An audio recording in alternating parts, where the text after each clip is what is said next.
નમસ્કાર ખેડૂત મિત્રો, હું છું ગોવિંદ સર। આજે સ્પેશિયલ નાળિયેરી માટે બહુ અગત્યની માહિતી મારે તમને આપવાની છે। જો આ હું જે તમને માહિતી આપું છું એ સટીક છે, અનુભવને આધારે તમને કહું છું। અને જે લોકોને નાળિયેરના બગીચા હોય એના માટે સુનેરો અવસર આવ્યો છે નાળિયેરની બગીચામાંથી પૈસા કમાવા માટે। સમજજો, આ માહિતી કદાચ તમારી પાસે નહીં આવી હોય, જો આવી હોય તો વેરી ગુડ, કરવા જેવી છે। નહીતર મને જે ખબર પડી જ્યારે મેં ગોવાની મુલાકાત લીધી ત્યારે, આ ગયા વર્ષની વાત છે, લાસ્ટ યર, ગયા વર્ષે જ્યારે મેં ગોવાની મુલાકાત લીધી, એટલે જો ખેડૂત હોય ને એ હંમેશા એની વસ્તુ રિલેટેડ હોય એની પહેલા ફોકસ કરે। ગોવામાં નાળિયેરીની બહુ જબરજસ્ત ખેતી છે। સાઉથ પટ્ટાની અંદર આખી કેરલાથી માંડીને તમામ મિત્રો નાળિયેર જોયા આવડા મોટા હો, અદ્ભુત। એટલે ત્યાં પછી એક ફાર્મ સેન્ટર હતું આખું ગોવા એગ્રીકલ્ચર ડિપાર્ટમેન્ટનું, ત્યાં મેં સ્પેશિયલ મુલાકાત લીધી અને ત્યાં જે સાહેબ સાથે મારા વાતચીત થઈ અને હું એક આખી કીટ લઈ આવ્યો છું, તમને બતાવો શું શું છે એ। પણ પહેલા માહિતી સમજી લ્યો। જે ક્વોલિટી અને મીઠાશ હતી અદ્ભુત। મેં કીધું સર આ વેરાયટી અમને જોઈએ। મને કે boss, this is not a miracle of variety.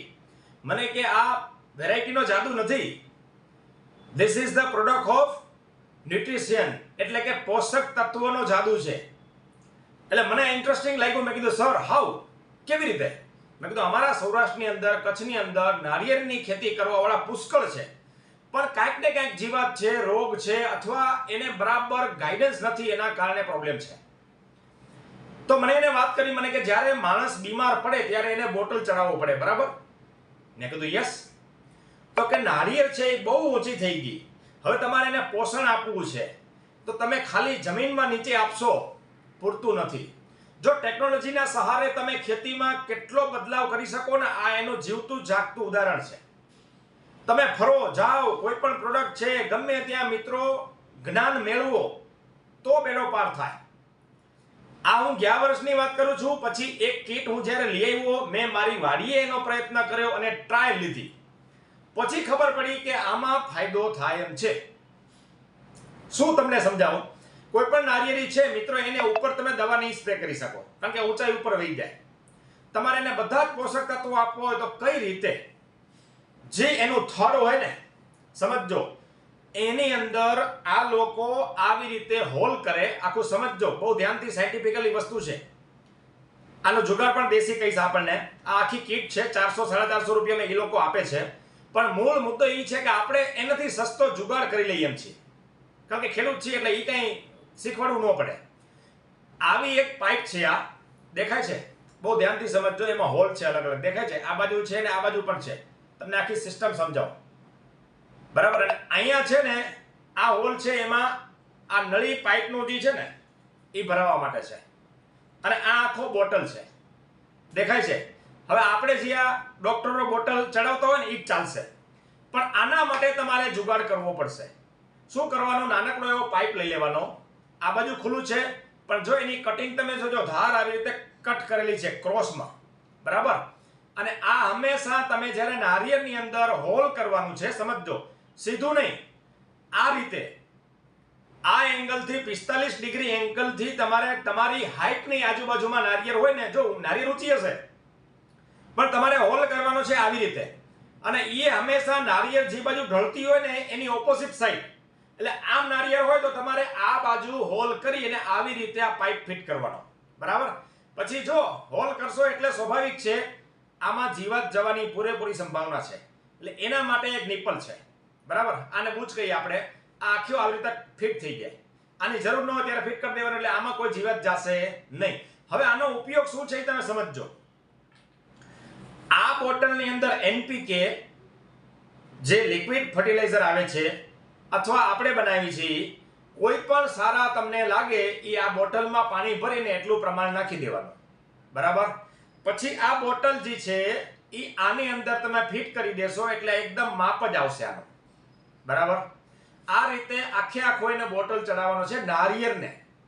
તમે નારિયેળને બોટલ ચડાવશો એટલે આની અંદર એનપીકે દ્રાવણ જે છે બરાબર એ ધીમે ધીમે અને 2 દિવસ લાગશે, બહુ ધીમે ધીમે, જો માપ પણ છે આમાં બરાબર, ધીમે ધીમે અંદર ઉતરશે. અને હંમેશા યાદ રાખજો, નારિયેળ નીચેથી પોષણ તત્વો લઈને છેક ઉપર સુધી લઈ જાય છે બરાબર. હવે તમે એને સાઈઝ બનાવવી હોય તો જિબ્રાલિક એસિડ જી આવે છે, ઈ આની અંદર થોડુંક દ્રાવણ નાખી દો, તમારા નારિયેળની સાઈઝ જબરજસ્ત અને અદ્ભુત થશે. તમારે મીઠાશ લઈ આવવી છે તો 0.050 નું દ્રાવણ છે એ આમાં મૂકી દો, કારણ કે એક નારિયેળ માટેનો આ જુગાડ છે. મિત્રો કરીને જુઓ, નારિયેળની ખેતીની અંદર પુષ્કળ પૈસા મળશે. તમે મને ખુદ એમ કહેશો ગોવિંદ સર આટલા દિવસથી અમને ખ્યાલ નહોતી. જો ઘણા બધા નારિયેળની ખેતી કરે છે, પણ આવું સંશોધન તમારી પાસે હોવું જરૂરી છે, ત્યારે તમે નારિયેળમાંથી પુષ્કળ પૈસા કમાઈ શકો. નારિયેળ 50-60 વર્ષ આપણને પ્રોડક્શન આપે એવી જાત છે.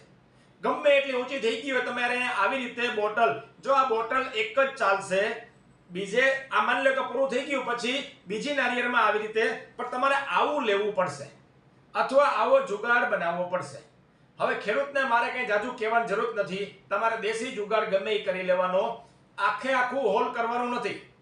સમજો, થોડુંક અહીંયા બાકી રાખવાનું છે, જેથી કરીને આવી રીતે હોય તો આ ઢાળમાં જે કંઈ પણ પોષક તત્વો છે એ નારિયેળના રેસામાં ઉતરશે, એ ઉતરશે એટલે સીધા નારિયેળની ઉપર ચડશે અને આ રીતે એના પરિણામ આવે છે. મેં આ સાઉથની અંદર જીવતો જાગતો પ્રયોગ જોયો, એની વસ્તુની એનાલિસિસ કરી, પછી મને ખબર પડી, એટલે આ કીટ આખી સાહેબે મને આપી, મને કે સર તમે લઈ જાઓ બરાબર. અને મેં મારી વાડીએ પણ આ પ્રયોગ કરેલો છે, એક જ નારિયેળની અંદર, કારણ કે આપણને અનુભવ કરીએ પછી કયો તો જ ખબર પડે. હા, પહેલી વાત, પાણી પુષ્કળ આપવાનું છે. નારિયેળનો મતલબ તમારે ઉપર સારા નારિયેળ જોઈતા હોય તો નીચે પાણી પુષ્કળ આપવું પડશે. વધારે આપો તો નુકસાન નથી, પણ જાજુ પાણી આપશો તો જ નારિયેળ ઉપર સુધી ખેંચશે બરાબર. કારણ કે નારિયેળમાં પાણી જોઈએ, મલાઈ છે, જે કંઈ બનાવવું છે તો નીચે આ, પણ બીજા પછી પોષક તત્વો તમારે ક્યારે આપવા પડશે નહીં. આ બધા ઇન્સ્ટન્ટ ખોરાક વાળો આયોજન છે બરાબર. મિત્રો જેટલા નારિયેળવાળા છે એ બધાને શેર કરવા વિનંતી, આપણે એનું જીવન સુધરે એના માટેનો આ પ્રયાસ છે. જો મારી પાસે જે માહિતી છે એ બધી હું તમને એક્સપોઝ ખુલાસા કરી દઉં છું. માહિતી શીખે ક્યાં શું કેવી રીતે જુગાડ કરવો, આ નાનકડો બોટલ આખો તમને બતાવી દઉં બરાબર છે. આ એની પ્લસ માઇનસ કરવા માટે છે, આ એનો દેશી જુગાડ તમને બતાવી દઉં. જો અહીંથી આ નીકળી જાય બરાબર છે, આ એકદમ આનું હોલ જ એટલું આવે કે જેમાં ફિટ થઈ જાય બરાબર. અને આ એકદમ ધ્યાનથી જોઈ લ્યો, આવી રીતે તમારે બનાવવાનું છે. ન બને તો ગમે ત્યારે આવી રીતે ક્યાંકથી ગોતી જુગાડ કરી અને તમે આવો પ્રયોગ કરો, બહુ અદ્ભુત પરિણામ મળશે. નારિયેળની અંદર જો પછી કોઈ પણ ફર્ટિલાઇઝર તમારે આપવો છે, 13-0-45 આપવા છે, નાઇટ્રોજન આપવું છે, પોટાશ આપવું છે, સીવીડ આપવું છે, જિબ્રાલિક એસિડ આપવું છે, યા તો ઓએસએ યા કોઈ પણ વસ્તુ તમારે માઇક્રોન્યુટ્રન આપવા હોય, આના દ્વારા ઇન્સ્ટન્ટ તમે નારિયેળીમાં આપી શકો. મિત્રો અદ્ભુત પરિણામ છે. નારિયેળની અંદર પૈસા બનાવવા હોય તો આ જુગાડ તમારે કરવો પડશે બરાબર. પછી ન કહેતા ગોવિંદ સર નવું લાયા નહીં, નવું કંઈ કીધું નહીં. લાયા ને મિત્રો, શેર કરવાનું ભૂલતા નહીં. તમે ગોવિંદ સર સાથે જોડાયેલા છો ને, એ જ બહુ મોટી વાત છે. હજી ઘણી બધી વસ્તુ આવતી રહેશે, શેર કરવાનું ભૂલતા નહીં. નવા લોકો હોય સબસ્ક્રાઇબ કરી દેજો, લાઈક અને શેર કરવા વિનંતી.